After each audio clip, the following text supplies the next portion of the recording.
दिल्ली के विधानसभा चुनाव में अरविंद केजरीवाल का बंगला सबसे बड़ा और सबसे अहम राजनीतिक मुद्दा बनता जा रहा है, जिसे शीश महल कहा जा रहा है। इस बंगले में बतौर मुख्यमंत्री अरविंद केजरीवाल 2015 से 2024 में इस्तीफा देने तक रहे थे। लेकिन अब यही शीश महल और अरविंद केजरीवाल का यही बंगला कहीं ना कहीं राजनीतिक चर्चाओं में भी आ चुका है।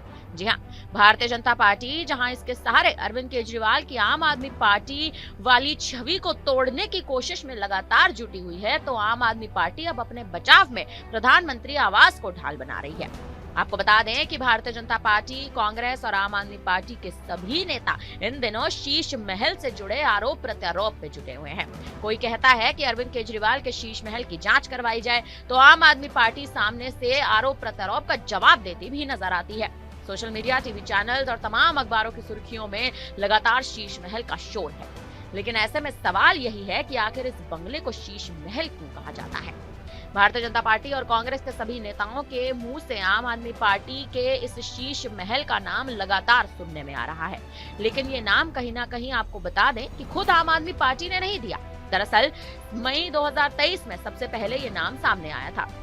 तब तमाम न्यूज चैनल्स ने बंगले पर खर्च को लेकर पहली बार तमाम चौंकाने वाले दावे किए थे। आपको बता दें कि एक रिपोर्ट के अनुसार ऐसा कहा जाता है कि ऑपरेशन शीश महल नाम एक समय के बाद पड़ा, जब भारतीय जनता पार्टी और कांग्रेस के नेताओं ने इस पर बयानबाजी करनी शुरू कर दी। इसके बाद उस बंगले की जब भी बात हुई तो दोनों दलों ने शीश महल शब्द का इस्तेमाल करना शुरू कर दिया और आम लोगों की जुबान पर इसे चढ़ाने की भरसक कोशिश की। शीश महल जयपुर के उमर किले में बने एक महल का नाम बताया जाता है, जिसे दर्पणों का महल भी कहा जाता है। इसकी दीवारों और छतों पर कीमती पत्थर और शीशे लगाए गए हैं और यही शीश महल अब कहीं ना कहीं भारतीय जनता पार्टी और कांग्रेस के लिए आरोप प्रत्यारोप का दौर बनता जा रहा है।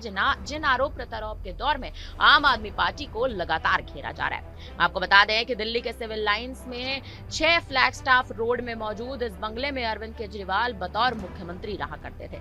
कोरोना काल के दौरान इस बंगले का नवीनीकरण किया गया। आरोप लगाया गया कि बंगले में सुख सुविधाओं पर करोड़ों रुपए खर्च किए गए थे। मीडिया में भी इस बात को लेकर तमाम खुलासे हुए और कई रिपोर्ट्स लीक हुई, जिनके अनुसार बंगले के नवीनीकरण पर 33 करोड़ से अधिक खर्च का ब्यूरो मिल चुका है। सीएजी रिपोर्ट में ऐसा भी बताया गया था कि शुरुआती आकलन 7.9 करोड़ रुपए खर्च किया गए और पीडब्ल्यूडी की तरफ से सभी दस्तावेज उपलब्ध नहीं कराए गए थे। लेकिन सवाल इस बात पर भी उठ रहे हैं और सवाल ये भी है कि सभी विधायक, सांसद, मंत्री, मुख्यमंत्री, प्रधानमंत्री और राष्ट्रपति को उनके पद के अनुसार सरकारी आवास दिए जाते हैं, तो फिर इतनी चर्चा अरविंद केजरीवाल से जुड़े बंगले की आखिर क्यों हो रही है। इसके पीछे वजह करीब 12 से 13 साल पुरानी बताई गई है। यूपीए 2 की सरकार के खिलाफ भ्रष्टाचार विरोधी आंदोलन के जरिए देश में पहली बार चर्चा में आया अरविंद केजरीवाल ने जब राजनीतिक दल बनाने का फैसला किया था, तो उन्होंने इस बात को जोर शोर से प्रचारित किया कि नेता बड़े बड़े बंगलों में रहते हैं। दिल्ली में चुनाव लड़ने से पहले भी उन्होंने साफ तौर पर कहा था कि उनके लिए 2 से 3 कमरों का घर भी पर्याप्त होगा। साधारण कपड़े और चप्पल पहने हुए अरविंद केजरीवाल जब दिल्ली की गलियों में प्रचार करने निकलते थे, तो शीला दीक्षित के बंगले में 12 एसी लगे होने की बात कहकर जनता को ये साफ बताने की कोशिश करते थे कि नेता और मंत्री जनता के पैसों पर ही विलासिता वाली जिंदगी जी रहे हैं। अब भाजपा और कांग्रेस उनके ही बंगले में मौजूद सुख सुविधाओं और खर्च की लिस्ट गिनाकर ये बताने की लगातार कोशिश कर रही है कि अरविंद केजरीवाल की कथनी और करनी में कितना अंतर है।